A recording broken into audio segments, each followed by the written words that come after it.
நயன்தாராவிடம் 10 கோடி கேட்டு பழி வாங்கிய தனுஷ். முகத்திரையை கிழித்த லேடி சூப்பர் ஸ்டார் அறிக்கை. திருமதி நயன்தாரா, எந்த கடவுளிடம் நீங்கள் பதில் சொல்வீர்கள்? இயக்குனரின் கடும் தாக்கு. விக்னேஷ் சிவன் இயக்கத்தில் தனுஷ் தயாரிப்பில் விஜய் சேதுபதி மற்றும் நயன்தாரா இந்த படத்தில் நடித்திருந்தனர். இந்நிலையில் டாக்குமெண்டரியில் நானும் ரோடிதான் படக்காட்சிகள் 3 நிமிடங்கள் வீடியோவில் இடம்பெற்றுள்ளது. இந்த கிளிச்சி பயன்படுத்தியதற்காக தனுஷ் 10 கோடி ரூபாய் கேட்டு சட்டபூர்வமாக நோட்டீஸ் அனுப்பியதாக நயன்தாரா தெரிவித்துள்ளார். இதனால்தான் 2 வருடம் தாமதமாகியும் இந்த டாக்குமெண்டரி வெளியாகாமல் இருக்கிறது என்றும் கூறியிருக்கிறார். அதோடு உங்களைப் போன்று சினிமா பின்னணியில் இருந்து வந்தவள் நான் இல்லை. ஆவணப்படம் வெளியாகக் கூடாது என்கின்ற நோக்கத்தில் இப்படி செயல்படுகிறீர்கள். வெறும் 3 செகண்ட் வீடியோவுக்கு 10 கோடி நஷ்ட ஈடு கேட்பது சரியா என தனுஷுக்கு எதிராக கடுமையாக கண்டனம் தெரிவித்துள்ளார். பல வருடமாகவே தனுஷ் மற்றும் நயன்தாரா இடையே பிரச்சனை போய்க்கொண்டு இருப்பது பலருக்கும் தெரிந்த விஷயம்தான். சரியான நேரத்தில் தனுஷ் பழிவாங்கும் நோக்கத்தில் இவ்வாறு செய்துள்ளதாக விமர்சனங்கள் எழுகிறது. மேலும் கோலிவுட் வட்டாரத்தில் இப்போது இந்த செய்தி பரபரப்பாக பேசப்பட்டு வருகிறது. வருகின்ற நவம்பர் 18ஆம் தேதி நயன்தாரா ஆவணப்படம் வெளியாகுமா என்ற சந்தேகம் ஏற்பட்டுள்ளது. திருமதி நயன்தாரா, எந்த கடவுளிடம் நீங்கள் பதில் சொல்வீர்கள்? இயக்குனரின் கடும் தாக்கு. நடிகர் தனுஷுக்கு எதிராக நயன்தாரா அறிக்கை ஒன்றை வெளியிட்டு இருக்கிறார். இதற்கு தனுஷ் எப்போது பதில் சொல்வார் என பெரிய அளவில் எதிர்பார்க்கப்பட்டுக் கொண்டிருக்கிறது.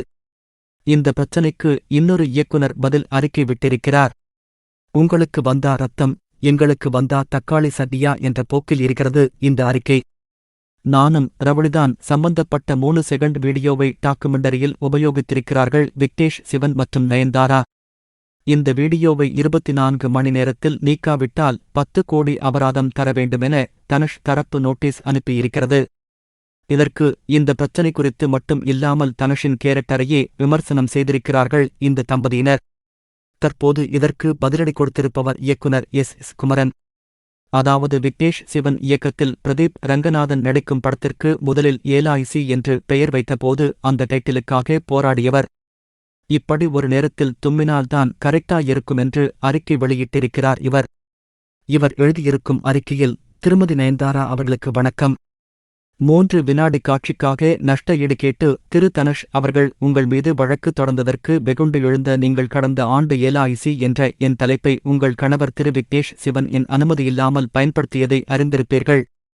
ஏலாய்சி என்ற தலைப்பு என் நிறுவனத்தின் பெயரில் இருப்பதை அறிந்த திரு விக்னேஷ் சிவன் தன் மேலாளர் மூலம் என்னிடம் கேட்டு நான் வழங்காத நிலையிலும் அதே தலைப்பை அவர் படத்திற்கு வைத்து விளம்பரப்படுத்தியது எந்த வகையில் நியாயம்? என் கதைக்கும் அந்த தலைப்பிற்கும் பிரிக்க முடியாத ஒற்றுமை இருப்பதால் அந்த தலைப்பை வழங்க முடியாத சூழல் இருக்கிறது என்று நேர்மையான முறையில் பதில் அளித்தும் அதிகாரத்தன்மையுடன் அதே தலைப்பை தன் படத்திற்கு திரு விக்னேஷ் சிவன் வைக்கிறார் என்றால் உன்னால் என்ன பண்ண முடியும் என்ற அதிகார நிலை தானே காரணமாய் இருக்க முடியும். அதற்கு எந்த கடவுள் மன்றத்தில் திரு விக்னேஷ் சிவனை பதில் சொல்வீர்கள்?